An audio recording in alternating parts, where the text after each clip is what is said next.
Boa tarde, seja bem-vindo e seja bem-vinda a mais uma edição do programa Sociedade Aberta. A 26ª Conferência das Nações Unidas sobre o Clima, a COP26, termina nesta sexta-feira, portanto, amanhã. Esta COP que deveria acontecer no ano passado, mas foi adiado para este ano devido à pandemia da Covid-19 e está a decorrer em Glasgow, na Escócia, desde o dia 1 de novembro. A questão do ambiente mexe com todos e é de interesse das famílias. Por isso, hoje aqui neste programa falamos do papel dos oceanos na adaptação às alterações climáticas. Nós convidamos para estar aqui conosco dois especialistas desta área do ambiente. Está conosco o Tommy Melo, ele é presidente da Biosfera 1 e também biólogo, a quem cumprimentamos. Boa tarde. Boa tarde. E conosco também temos Corrina Almeida, professora universitária, bióloga oceanógrafa. Boa tarde. Boa tarde. Nós agradecemos por estar aqui conosco também. Nós é que agradecemos a E ao oportunidade. longo deste programa também vamos ter outras participações. Nós fomos à rua, ouvimos alguns mergulhadores, nadadores salvadores. Também ouvimos, vamos mais à frente neste programa, ouvir a declaração do Primeiro-Ministro nesta Cimeira das Nações Unidas sobre mudanças climáticas, mas também você pode participar, é só ligar para 594 9714, 594 9714, inscreva agora mesmo, dê a sua opinião sobre o papel dos oceanos na adaptação às alterações climáticas. Acompanhamos assim Jen Moreno, este jovem músico a partir desta região do país. Já sabe, este é o espaço de divulgação da sua música. Se quiser também participar, é só procurar este programa nas redes sociais, é procurar Sociedade Aberta, envia mensagem, envia a sua música e vai poder também estar aqui no nosso palco da Sociedade Aberta, que traz para a discussão temas de interesse das famílias. E hoje estamos aqui para conversar consigo sobre o papel dos oceanos na adaptação às alterações climáticas. Vamos começar por si, Corrina Almeida, que é professora, bióloga também, para nos ajudar. O oceano proporciona, nós todos sabemos disso, o alimento, a energia, rotas de comércio e outros valores económicos, cobrindo mais de 70% da superfície da Terra, absorve parte das emissões de dióxido de carbono derivados da atividade humana e mais de 90% do excesso de calor criado pelos gases com efeito de estufa. Os oceanos, falou-se na COP26, mas falou-se muito pouco dos oceanos. Eu gostaria de um comentário seu sobre tudo isso que os oceanos nos proporcionam e muito mais também. Como acabou de expor, né? Tem um papel extremamente importante, digamos, na regulação climática, na medida que, ou seja, os problemas seriam muito mais devastadores se não fosse pelos oceanos e não fosse pela extensão dos oceanos no planeta Terra. Então ameniza, aliás, todos nós sabemos, né, desde o ensino primário e secundário, que a água, os oceanos têm um papel amenizador do clima, então faz esse papel. E não somente pela água, mas também pelos organismos que habitam, os ecossistemas marinhos, né, como todo, também contribuem para esse papel amenizador. Por quê? Esse dióxido de carbono, muitos dos organismos, por exemplo, como os búzios, os organismos que têm conchas, né, utilizam o dióxido de carbono para produzir as suas conchas. Então, muito desse dióxido de carbono está sendo absorvido dessa forma. Então, é absorvido pela água, mas depois também é absorvido por esses organismos, com os quais constroem as suas conchas e depois, quando morrem, parte dessas conchas são depositadas no fundo. Também há reciclagem desse dióxido de carbono e cálcio também.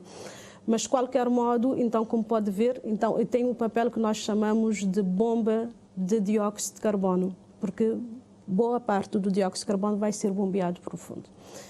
Da mesma forma, a água, como todos nós sabemos, também absorve calor, mas, para além disso, com toda a biodiversidade marinha, então tem um papel importante na alimentação.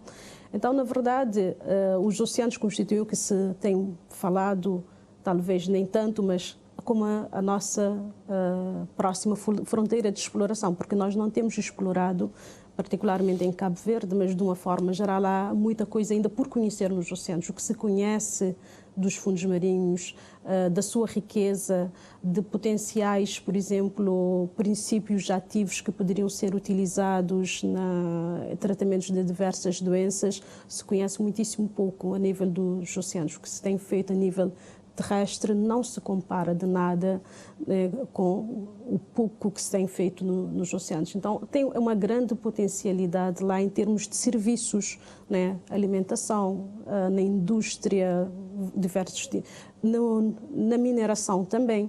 Só que, claro, em determinados minérios que hoje são bastante acessíveis, são ainda acessíveis no ambiente terrestre, não são explorados nos oceanos, mas alguns já estão começando a ser explorados nos oceanos porque o custo é maior.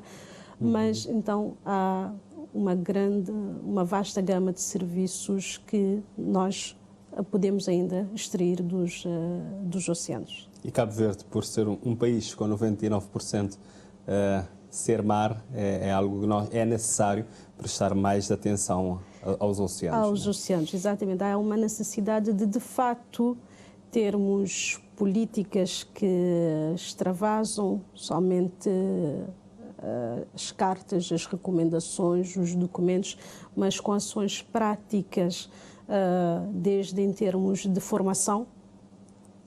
A nossa formação em termos dos oceanos ainda é limitada e está em declínio, né? Os oceanos ou para a parte marítima também.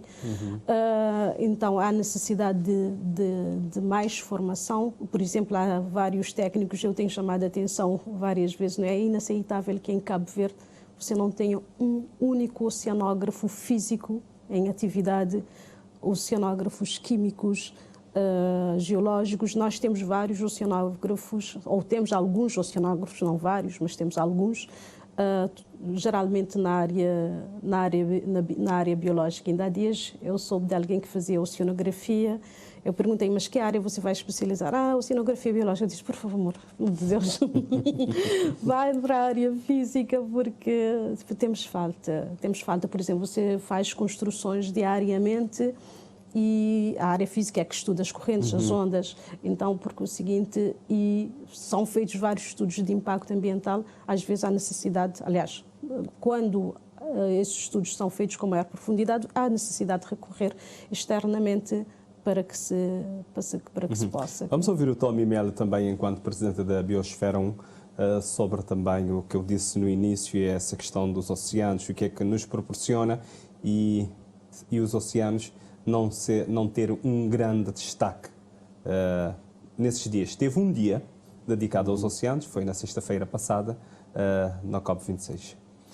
É verdade, portanto, é verdade e é com pena que se vê isso, porque realmente, como disse a doutora Corrine, o clima é regulado pelos oceanos, não é? Não só pela sua parte física, como pela sua parte biológica também.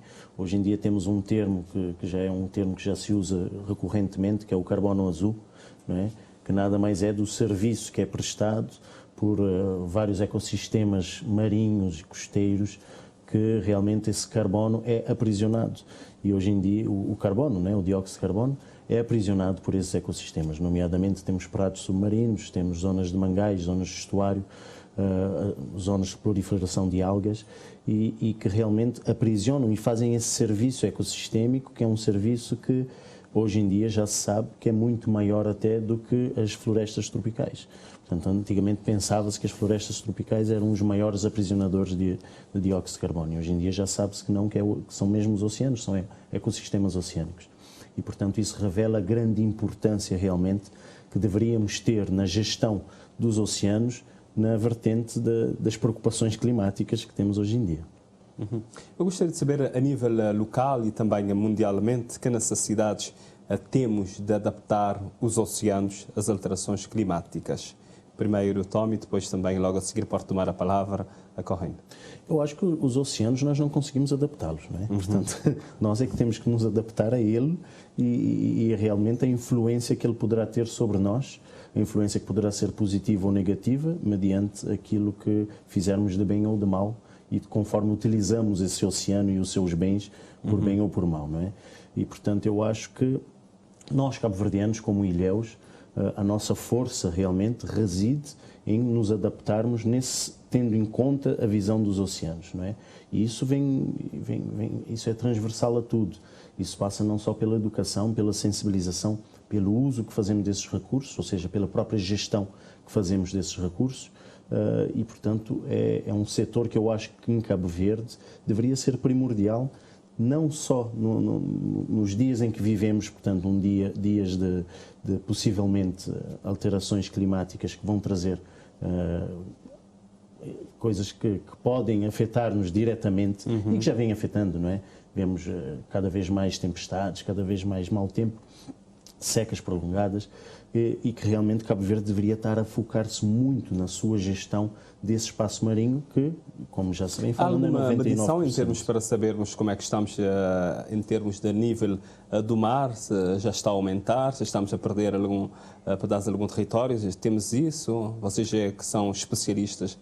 Olha, ainda há dias, há pouco tempo, estive conversando com o pessoal do Instituto Nacional de Meteorologia. Então, uma das preocupações que eles têm, que nós temos também, é exatamente de conseguirmos, esperemos que num futuro próximo, dotar de equipamentos para mensurar, para medir o nível do mar. Apesar que, através de as variações no nível do mar. Proximamente, acho que ainda agora em novembro, um dos nossos estudantes de mestrado em mudanças climáticas e ciências marinhas apresentará um trabalho sobre as mudanças no nível do mar aqui na região de Cabo Verde, feito com base particularmente em dados de satélite. Então, alguns trabalhos nesse sentido têm sido feitos, mas com base em dados de satélite. Mas com medição propriamente, medição local ainda nós não temos, mas nós também estamos trabalhando e esperamos que em um futuro próximo, juntamente com a INMG, a gente possa levar a cabo esse projeto de fazer instalação de equipamentos para tal. Teve um caso que aconteceu assim interessante na COP, mas vamos ver isso mais à frente, porque os nadadores salvadores, também os mergulhadores, mostram que têm alguma preocupação com os oceanos. Sabendo que Cabo Verde hoje é 99% de mar, o que é que cada um deve fazer que é para cuidar dos oceanos? Preservação, em primeiro lugar, porque a preservação é um dos cuidados que não tem que ter para não poder dar continuidade às espécies. Preservar a maneira, fazer o quê em concreto? Questão da preservação, como falar de preservação é apanhar espécies dentro da época que é devido e tem cuidado no ambiente, porque lixo está a trazer degradação de fundo do mar e logo está a afugentar espécies. Oceanos é um daqueles que está a ser afetado com alterações climáticas. Você tem sentido alguma diferença enquanto mergulhador? Tem sentido, sim. A gente consegue bastante diferença enquanto mergulhador, porque num determinado lugar onde é que eu estava acostumado a achar uma espécie, devido a lixos, devido à falta de cuidados, devido à excessiva captura descontrolada, sem medição, sem controle por parte de governos mesmo, porque tita corre que é nós mar, tita degradar, tita perder quantidades e qualidades devido a mergulhadores. Mas isso é mito, porque mergulhadores que têm capacidade para fazer uma coisa daquela. E nós, como mergulhadores, nós te preservar bastante e nós te daria para responsáveis de cuidados marinhos, ou que precisar de ajuda, nós não estamos sempre dentro, que é para não cuidar dele, para não preservar, para no futuro, não para dar continuidade. A diferença que me senti é essa parceria que está nele. Quer dizer, entre a biosfera, transporte que o governo também. Nós não temos área que não está pescar tudo enquanto principalmente Santa Luzia, Ilha Branca, Ilha Raça, que nós arranjar nosso sustento para a família, proíbe a gente que tocar naquela área lá e tudo mais. Mas em termos, por exemplo, você pode mergulhar, hoje pode sentir alguma diferença do que, por exemplo, em termos de lagosta que você estava a procurar, se pode tocar boa quantidade, não, pode sentir nenhuma diferença? Não, por acaso não, é diferença que tem, nós não devemos aventurar a vida, às vezes cheio, às vezes pouco, conforme ele dá. Mas naquele mergulho que você fazer, você já o lixo lá no fundo do mar, nos oceanos, você sentir, você é lixo. Né? Por acaso não estou a encontrar lixo no fundo do mar, sim senhor, cheio por acaso. Não estou aqui realmente nível de mar de Tesbi, porque vou saber que tem o sistema de nível climático, né? De onde é que você vê não te produzir o fumo, não te produzir o plástico, de onde é que não devias estar a reciclar, tenta ter energia renováveis, para nós ter consumo de gás, petróleo, coisa pode trazer gente problema com o tempo. E Cabo Verde também sofre sempre. Botochak, por exemplo, que autoridades nacionais devem, juntamente com a população, começar a dar uma atenção, por exemplo, aos oceanos? Mas eles deviam tomar uma iniciativa urgente. É uma coisa que eles têm que tomar urgente, porque nós estamos a sentir.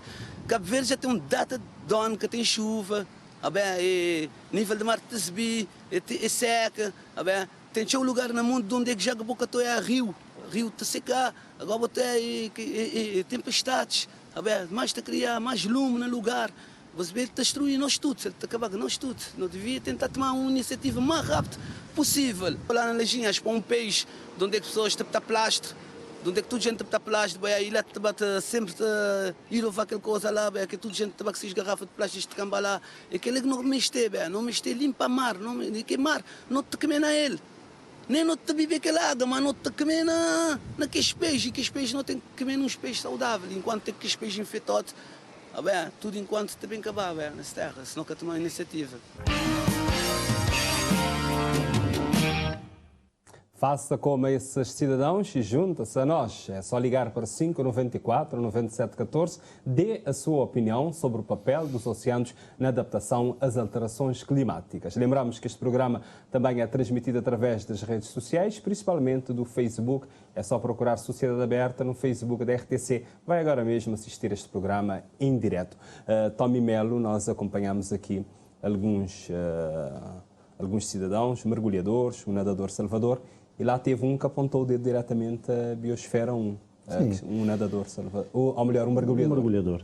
É assim, eu acho que esses três entrevistados, nota-se que eles têm uma ideia muito clara da premência em fazer alguma coisa pelos oceanos e da necessidade em que a gestão da parte administrativa seja ela mais incisiva. Portanto, isso acho que realmente consegue-se notar uma opinião que é transversal aos jovens e não só esses entrevistados. Basta-se falar na rua com qualquer pessoa e realmente nota-se que em Cabo Verde somos mar e precisamos ter uma gestão mais adequada desses nossos recursos.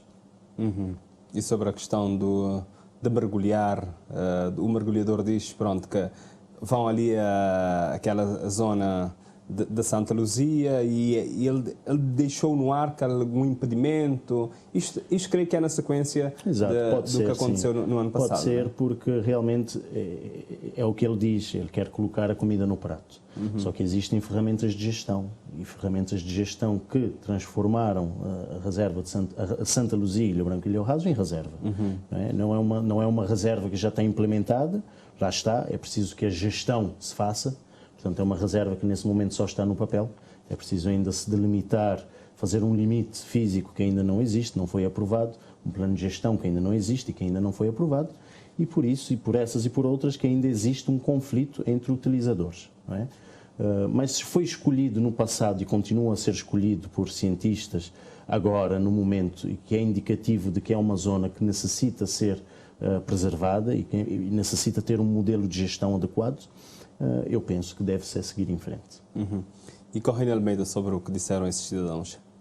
Então, como já frisou o Tommy, se vê claramente que entre o pessoal mais ligado ao mar há uma clara consciência dos problemas existentes. Tanto de caráter ambiental, mas também particularmente a nível de gestão. E E como também já acabou de frisar, há essa clara necessidade de nós gerirmos bem os oceanos. Praticamente um dos principais instrumentos de gestão são as áreas marinhas protegidas, depois tem o planeamento espacial, particularmente nas zonas costeiras, e a nível de pesca também, aliás, se notou que alguns já têm algum conhecimento sobre as medidas de proteção das espécies utilizadas na pesca. Então, falta isso, que medidas sejam implementadas, porque em termos de legislação, em termos de instrumentos, nomeadamente planeamento espacial, estamos muito aquém, mas já temos várias as áreas protegidas, mas apenas no papel, não são implementadas e, por conseguinte, mais geram problemas, conflitos do que soluções. E se fossem devidamente implementadas, por exemplo, porque se acredita uma área marinha protegida, o seu papel é de promover, digamos, o aumento, a proteção das espécies que lá estão e, por conseguinte, contribuindo para o incremento das populações que lá ocorrem. Mas só que, claro, os oceanos são conectados entre si, por conseguinte, acabam exportando esse excedente, não é? Ou seja, vai-se produzindo, não só contribui para a área efetivamente protegida, mas também contribui para as áreas externas. E se nós tivéssemos uma área devidamente protegida, seguramente não somente essa área as populações estariam melhores, mas também como outras populações de várias espécies que são pescadas teriam maior produtividade e evitaria e minimizaria esse tipo de situação. Como especialista da área, quando observa sempre o oceano, para o nosso mar, que medidas urgentes que acha que devem ser adotadas para a saúde do mar? Já temos, como já frisamos, já temos algumas áreas protegidas, particularmente o complexo Santa Luzia e Ilhéus. Portanto, é extremamente urgente, não é, avançar, não é, com um plano de gestão dessa área. Nós começarmos, ao mesmo tempo que se faz a gestão, essa gestão obviamente tem que ser sustentada na ciência, ou seja, temos que estar trabalhando na colheita de dados, na análise desses dados e produzir os resultados para que possamos facilmente demonstrar os resultados da reserva e dessa forma, não é, nós conseguirmos convencermos-nos do papel dessas reservas e também conseguirmos não somente convencermos os gestores, os cientistas, mas também a população e os utilizadores. Então é extremamente importante, mas precisamos efetivar as várias medidas. Infelizmente nós não temos. Em termos também de gestão do espaço da orla costeira, também precisamos avançar na gestão, porque não tem sentido, por exemplo, qualquer um em qualquer momento pode entrar e pescar em qualquer lugar. Então há que encontrar formas de gerir o espaço costeiro de forma a minimizar os conflitos e de forma a poder, por exemplo, fazermos gestão rotativa, por exemplo, para apanha de lapas, durante algum tempo apanhar lapas num determinado local e depois esperar proteger o outro local. Então, e assim nós poderemos ter ao longo do tempo, mas quando o oceano e particularmente a nossa orla costeira é aberta a todos, então por conseguinte, e a todo o tempo, por conseguinte, nós estamos numa situação como esses mergulhadores, nós mergulhamos, né? E vemos que nos últimos anos, de 10 anos para cá, ou seja, não se compara o que vemos hoje, o que víamos há 10 anos, 15 anos atrás. Não se compara. É desanimador. Eu, por exemplo, o ano passado eu fui para o Calhau, ali no Salto. Foi desanimador, porque só vi algas flutuando. Mal se via um peixe. É é desanimadora a situação que nós estamos, porque... E que outras prioridades, Tommy? Odair, eu acho que é resiliência, não é? Portanto, muito se fala da resiliência. Cabo Verde é um país pequeno, é um país que realmente do mar é que extraímos a maior parte dos nossos recursos, e a resiliência do país está na boa gestão desse oceano, não é?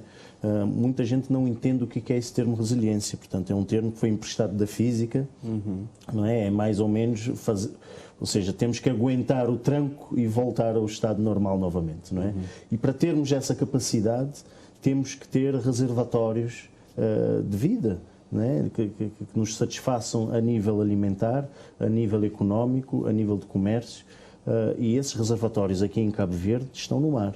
Não é? Mas nessa questão do ambiente, é possível ir para o ponto de partida com essa resiliência?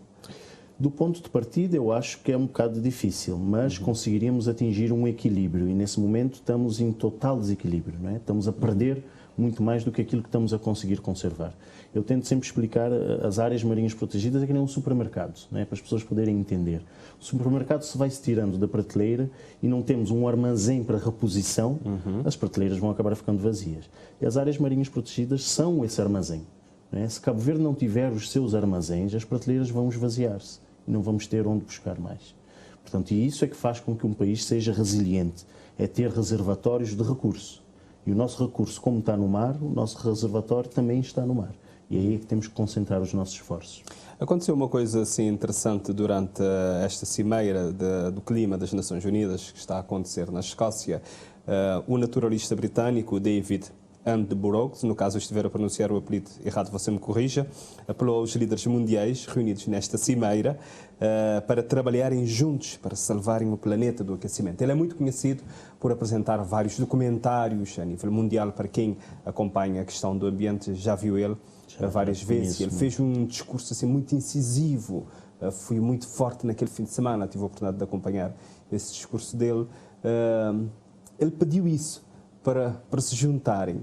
É possível, neste momento, olhar para o mundo, essa união para salvar mesmo o planeta? A mensagem dele foi clara. Portanto, nós conseguimos separadamente destruir o planeta. E, se nos juntarmos, provavelmente vamos conseguir salvá-lo. Não é? Mas será que isso... E fez bem a pergunta daí. Será que vamos conseguir... Olha, para revertermos a situação em que estamos, é preciso ter que as pessoas, não governos, os governos não mudam. É preciso que as pessoas mudem. É preciso que as pessoas mudem o seu comportamento. É preciso que as pessoas mudem a sua forma de consumir. Não é? Portanto, nós vivemos num mundo capitalista em que o consumismo é tudo. As pessoas têm que mudar esse hábito e têm que ter a consciência que tem que haver essa mudança. Porque se as pessoas, elas próprias, levarem essa mudança, os próprios governos têm que acompanhar e têm que mudar. Porque as pessoas é que votam. Não é? Se as pessoas tiverem, elas, consciência que elas têm que promover essa mudança, os seus governos têm que acompanhá-las. Caso contrário, não vão ganhar as eleições. E, portanto, as pessoas têm um papel fundamental no drive-in, na mudança daquilo que é, aquilo que esperemos, não é? E aquilo que o David Attenborough disse, que é a união. Mas a união, eu acho que ele não estava bem a dizer a união a nível de governos, porque isso já se está a tentar há muito tempo, e viu-se que dos 10 mais poluidores do mundo, apenas 4 na COP26 apresentaram algumas mudanças significativas, não é? Portanto, outros nem aí. E, portanto, realmente, quando ele disse da união, eu penso que ele estava a querer dizer da união a nível das pessoas. As pessoas têm que tomar essa consciência e têm que se modificar na sua maneira de estar nesse planeta. E nesta COP26, Corrêa Almeida, também aconteceu algo assim, interessante do ministro de Tuvalu, uma pequena ilha, uma ilha-nação, fez o seu discurso dentro do mar. Ele gravou o seu discurso dentro do mar, ali, e disse: aqui onde eu estou, por exemplo, há alguns anos era terra, e agora eu sou obrigado a estar dentro do mar porque a nossa ilha está a perder parte do território. Isto foi também marcante. Uma forma, é assim que podemos começar a tocar as outras pessoas que estão, isto não é comigo, isto vai afetar o outro, não é comigo? Olha, espero que ele consiga, mas ou ele e várias outras ações. Eu realmente não sou muito otimista nesse sentido, porque infelizmente nós há vários anos que se vem demonstrando que as mudanças climáticas são reais. Hoje, a grande maioria das pessoas tem consciência que as mudanças climáticas são reais. E hoje em dia os efeitos não são só sentidos nos estados, nos pequenos estados insulares, mas também não somente nos países menos favorecidos, mas também, por exemplo, se viu o ano passado, aliás, este ano, né, a situação na Alemanha, as ondas de calor na Europa, que tem de calor, de queimadas na Europa, nos Estados Unidos, na Austrália, que parecem que vêm se intensificando. Ou seja, todos nós já estamos sendo, em certa medida, afetados pelas mudanças climáticas. Infelizmente, nós não estamos tomando consciência. E é necessário ganhar essa consciência. Vamos continuar ainda a observar para a COP26. Vamos agora acompanhar o que é que o Primeiro-Ministro Ulisses Correia e Silva disse durante a Cimeira das Nações Unidas sobre o Clima. Cabo Verde é um país africano e um pequeno estado insular em desenvolvimento. Nesta dupla condição, nós somos um país com elevadas vulnerabilidades económicas e ambientais e forte exposição a choques externos. Convergente com a posição do Grupo Africano e da OASIS, defendemos cortes ambiciosos nas emissões para evitar o aumento da temperatura média global para nem de 1,5 graus centígrados até ao final do século. Políticas públicas e investimentos em empoderamento tecnológico para adaptação às alterações climáticas, transição justa e aumento da resiliência. Concretização do financiamento climático e criação de condições para sua execuibilidade e acesso. Consideração das vulnerabilidades e especificidades dos CIDs nos critérios de financiamento climático. Sr. Presidente, Cabo Verde assumiu compromissos e faz questão de cumpri-los. As nossas NDC estão atualizadas e aprovadas com compromisso de reduzir as emissões em 38% até 2030 e atingir a neutralidade carbónica em 2050. Partindo dos atuais 20%, pretendemos em 2030 ter mais de 50% de penetração de energias renováveis, acompanhado do aumento da eficiência energética. Cabo Verde foi o primeiro país africano a aderir à Aliança para a Descarbonização dos Transportes. Até 2030, devemos substituir 25% da nossa frota de veículos térmicos por veículos elétricos e atingir 100% em 2050. Para viabilizar a agricultura, estamos a investir forte na dessalinização da água salobra e do mar, reutilização segura de águas residuais tratadas, massificação da rega gota a gota associadas às energias renováveis. Estes são os esforços de um pequeno estado insular que tem uma contribuição insignificante na carbonização da economia, mas que sofre fortemente os efeitos das alterações climáticas. Todos os CIDs sofrem do mesmo e estão fortemente ameaçados pelas alterações climáticas. Os desafios das mudanças climáticas exigem compromissos coletivos e ação. Exigem muito mais do grupo restrito de países do G20, que podem fazer diferença com eficácia. As Pope Francis said, it's time to act, and to act together. Por último, é preciso erradicar a pobreza extrema que afeta milhões de pessoas no mundo, porque ela não facilita a massificação de práticas e atitudes a favor do clima e a favor do ambiente. É o seu programa Sociedade Aberta, hoje aqui a olhar para os oceanos, na adaptação às alterações climáticas. Ainda pode participar, é só ligar para 594 97 14. Inscreva agora, daqui a pouco vamos abrir a nossa linha para que você possa também dar a sua opinião. Também pode fazer isso nas redes sociais, é só procurar Sociedade Aberta. Correia Almeida, nós acompanhamos o Primeiro-Ministro agora, recuperamos aqui o que ele disse. Foi a sua intervenção na COP26, na semana passada. A COP vai até amanhã. O que Cabo Verde está a fazer é bom? Olha, é bom mas se calhar não seria a nossa prioridade. Ou seja, colocar como prioridade a redução da emissão de carbono não me parece que seria a melhor estratégia para Cabo Verde. O que se foi colocado, por último, erradicação da pobreza, mas isso acompanhado também com forte investimento na educação, para que as pessoas tenham consciência, para que as pessoas possam, porque segundo ele propõe, e de facto se pretende que com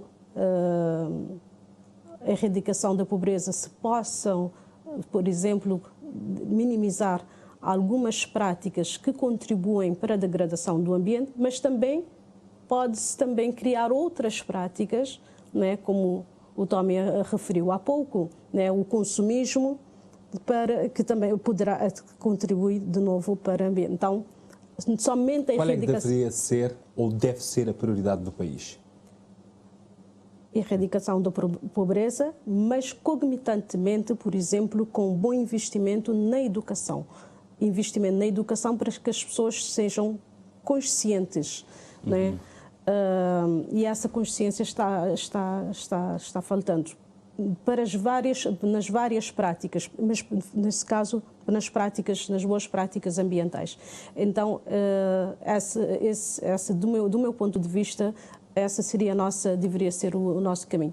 Por outro lado, a necessidade de recuperação dos ecossistemas. Realmente também ele frisou, por exemplo, na componente da agricultura, também seria um outro eixo prioritário.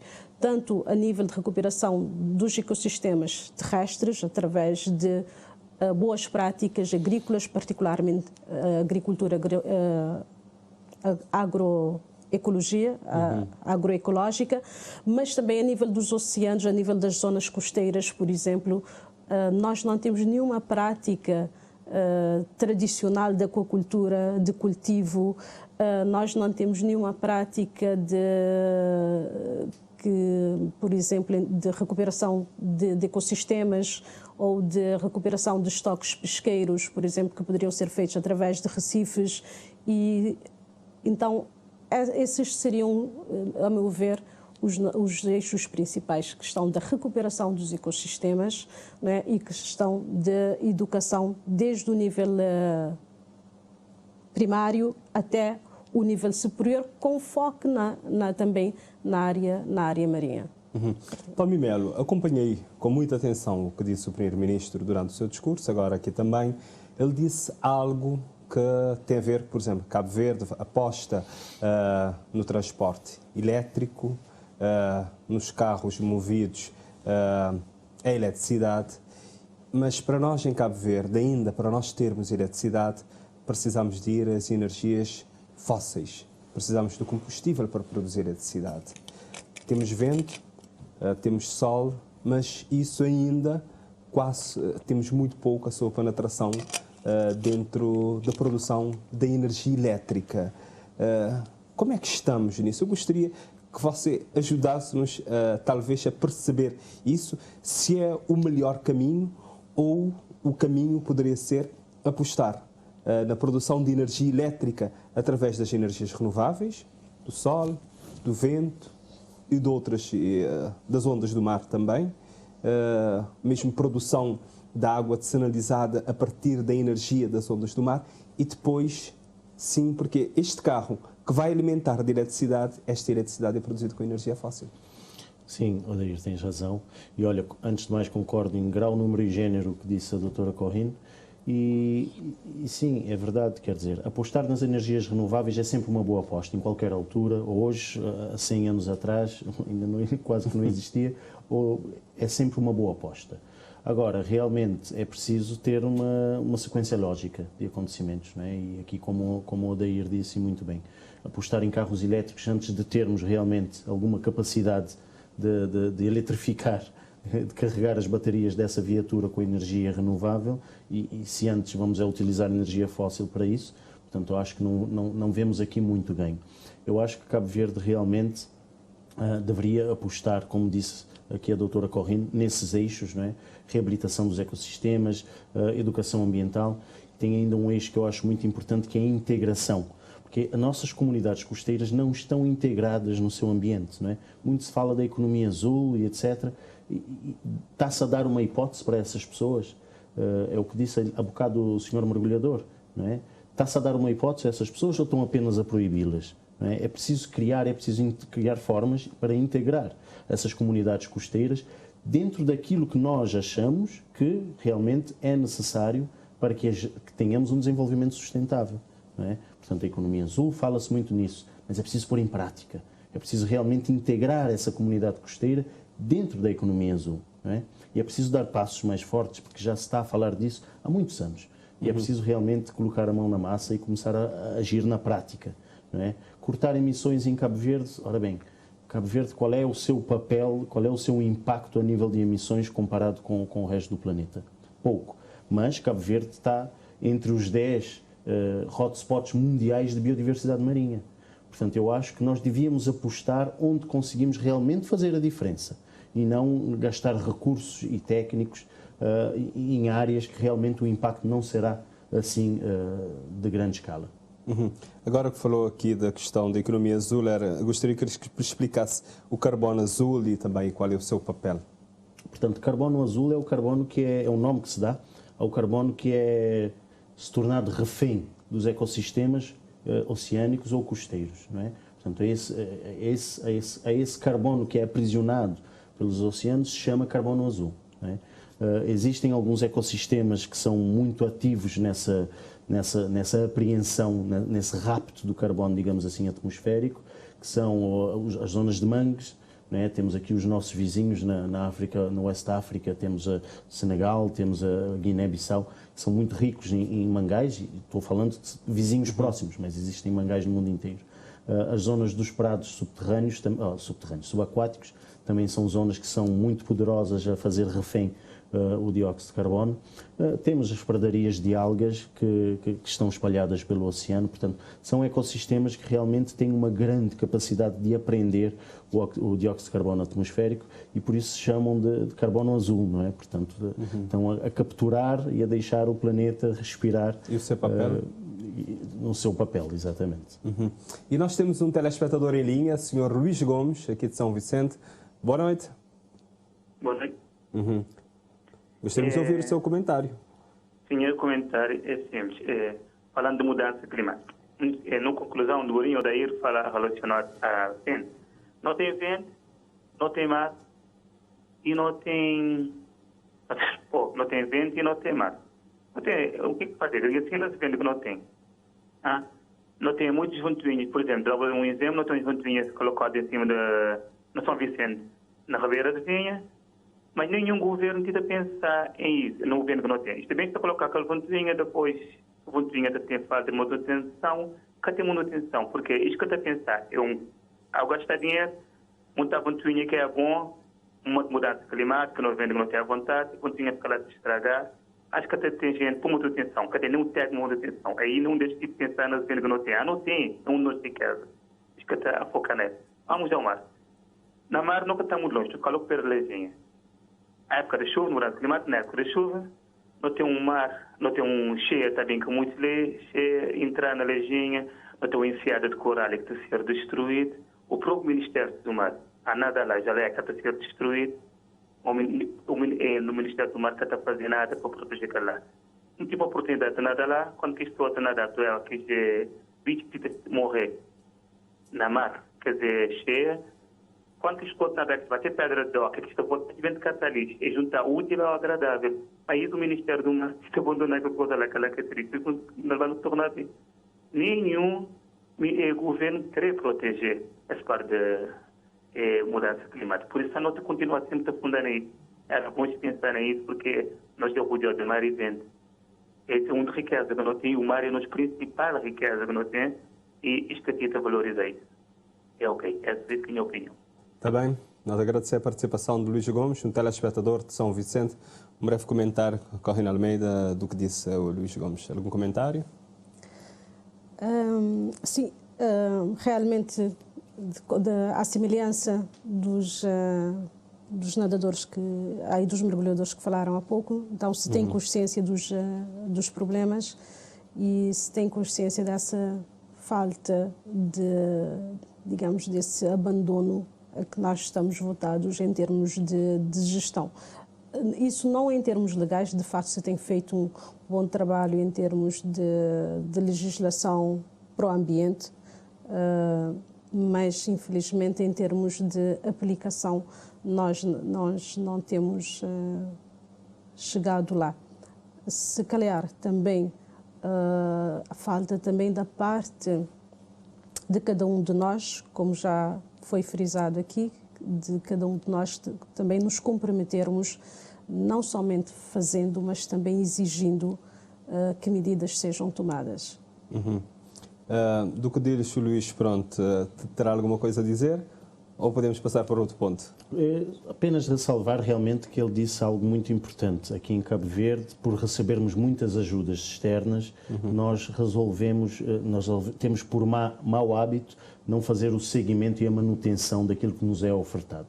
Portanto, realmente isso vê-se nesses ventoinhas e vê-se em muita infraestrutura e muita tecnologia que recebemos. Por isso nunca é bom oferecer, é bom fazer a pessoa trabalhar para tê-lo. Temos um telespectador em linha, vamos atendê-lo. É o Sr. Marcon. Boa tarde. Quer dizer boa noite, né? Esta hora, com o escuro lá fora, né? Sim. Boa noite ao mesmo tempo. Sim. Obrigado. Obrigado pela participação. Muito agradecer pelas duas pessoas que estão lá a debater sobre essa questão de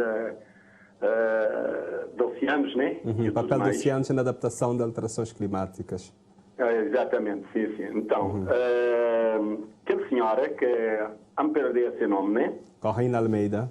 Sim, Dona Corrina Almeida, fala na questão de que na pobreza e na educação. Por acaso, realmente, tudo, as gente está a debater sobre isso na televisão, tudo está a depender da educação. Não tem a ser muito mal educado a nível do meio ambiente, da proteção de nós mar, de nós oceano e outras coisas mais, assim. Porque tenta de gastar muito dinheiro em debates, em workshops, em viagens, em muita coisa. Aliás, é o que tem sido a fazer na Cabo Verde. Todo o dinheiro que estou a buscar lá fora para trazer, 50% daquele investimento ou mais é gasto só nas viagens, só nos workshops, só na formação, não só as coisas. E, em vez de espanhóis dizer não, opinião fiscal não pôr na lejinha, na opinião fiscal não pôr na gamboa, na opinião fiscal não pôr mais liso, na opinião mais que outro, não dás formação, não explicas o que eles têm que fazer e não fazer esclarecimento para meio da comunicação social, para as pessoas saberem quando que já que as pessoas lá para fazer esses trabalhos, assim, que é para poder coordenar pessoas, chamamos assim, orientar pessoas. Depois agora vamos a falar sobre, mais uma vez, com base no investimento, nós governantes que têm estado a ter uma visão real da verdadeira situação na Cabo Verde. Este vai lá fora, este assiste debate, este assiste isso, este assiste aquele outro, este incumbis, este impingis projetos. Estes gajos devem dizer que o projeto é igual à América, igual à Inglaterra, igual àquele outro. Não. Tem que ter uma visão mediante a realidade de nossa terra. Nós, políticos, tem que ter consciência disso, assim, e debater coisas no fundo e fazer projetos em várias áreas com base na nossa realidade. Porque se assim que for feito... Marcon, deixa-me aproveitar, deixa-me perguntar alguma coisa. Marcon, tu vê-nos? Portanto, era mais ou menos isso, tentar dar de forma resumida o que era a intenção de hoje. Está a gostar de fazer uma perguntinha rapidinho, para uma resposta breve, Marcon. Se bem que boa estilista, me te perguntou-se também, na boa produção, vou-te procurar fazer reciclagem. Exatamente, sim. Vou-te procurar isso? Bom, enquanto estilista também?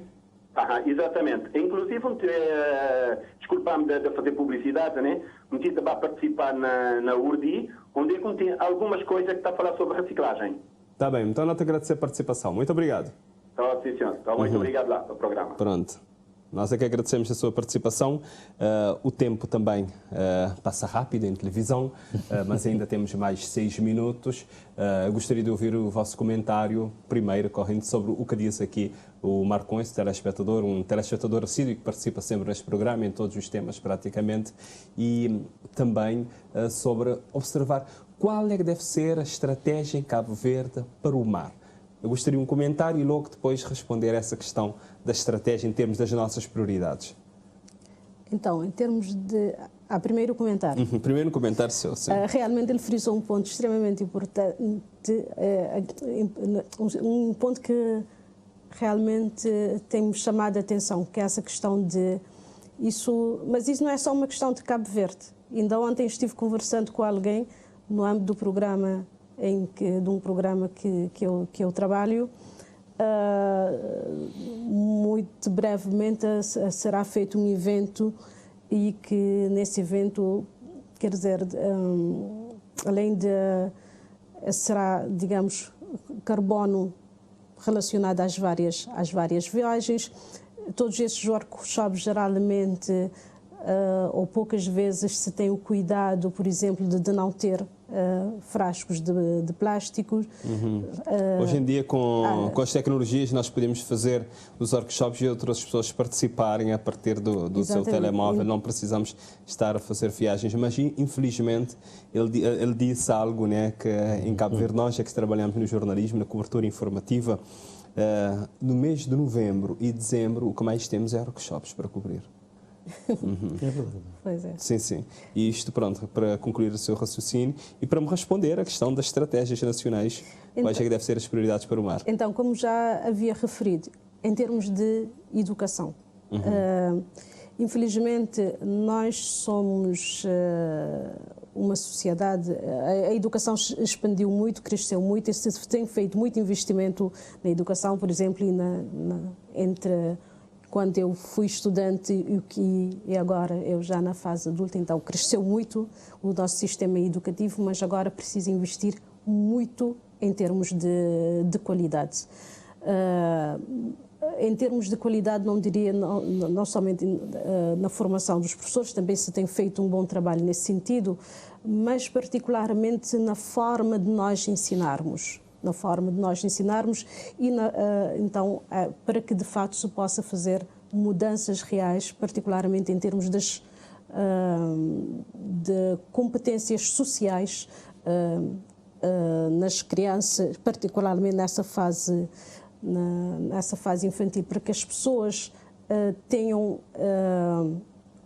desenvolvam essas competências desde empatia, desde respeito, porque sempre se fala a educação nas famílias, mas se nós pensarmos um país em que ao longo de várias gerações nós temos tido fragilidades na educação a nível familiar, portanto, se calhar é necessário que as escolas também assumam em parte esse papel de contribuir, porque as pessoas, porque pensar o ensino só em termos de conteúdo, não é, de conteúdo a ser respondido numa determinada prova, não adianta muito. Então temos que pensar o ensino mais também em termos de práticas, e isso é, digamos, o lado deficiente do nosso ensino. De práticas. Vamos ouvir o Tommy também, só temos mais um minuto também, temos que adiantar. Tommy, com certeza vai olhar para 196 nações que se encontram na COP26, só 20 países, apenas 20 que são responsáveis por mais de 90% das emissões. Já falou aqui da questão de sermos resilientes, mas o que falta para termos uma legislação para estabelecer uma rede coerente e resiliente das áreas marinhas. Eu gostaria que em menos de 1 minuto, 45 segundos, conseguisse olhar para isso, esses dois aspectos que eu já falei aqui. Sim, a rede de áreas marinhas protegidas em Cabo Verde já existe. Já existe, portanto, já existe a infraestrutura. É preciso realmente fazer com que essa estrutura trabalhe, é preciso haver com que haja comunicação entre os atores locais, que são organizações de sociedade civil, são associações comunitárias, e o Governo Central. Não é? É preciso que haja essa ligação, porque está a faltar a comunicação, e essa comunicação, quando falha, as rodas dentadas não se encaixam e a coisa não consegue progredir. Portanto, é preciso que se crie um modelo de diálogo que seja realmente prático, nos dias atuais e que consiga realmente fazer essa linkagem entre governo, instituições do Estado e organizações de sociedade civil, associações comunitárias, ou seja, quem está no terreno e quem vive o dia a dia dessas zonas prioritárias. E a questão de COP, rapidamente, sobre... A questão da COP, vamos cruzar os dedos. Realmente, Amanhã termina, vamos ver se realmente existe algum comprometimento por parte das nações que realmente são os mais poluidores, como já vimos, 90% é emitido por apenas 20 nações. É isso que vamos esperar ver o rescaldo desse grande congresso, dessa grande cimeira e ver o que é que vamos contar. Daí vai depender... E que as palavras de Obama tenham exatamente efeito junto aos jovens, porque eles é que podem, né, mudar. Eles é que podem ter a força, eles é que têm na mão a ferramenta de mudar o seu próprio futuro. Está bem, eu agradeço a presença dos dois aqui neste programa Sociedade Aberta. Hoje aqui nós falamos sobre o papel dos oceanos na adaptação às alterações climáticas. Pode rever este programa nas nossas plataformas digitais. Este programa também é repetido sempre sexta-feira, portanto, hoje, quinta-feira, o programa é direto. Pode ver este programa na quinta-feira, na sexta-feira, por volta de 4 da tarde. Também pode sugerir temas para nós abordarmos aqui neste programa. Voltaremos a estar juntos na próxima segunda-feira. E na segunda-feira vamos dar uma atenção muito especial à questão da prevenção do consumo exagerado do álcool e das drogas ilícitas. Vamos conhecer juntos também o projeto do artista Gadalomba. Ele vai estar aqui conosco, juntamente com outro especialista, no programa na próxima segunda-feira, às 6 da tarde. Fique bem, encontramos aqui na segunda.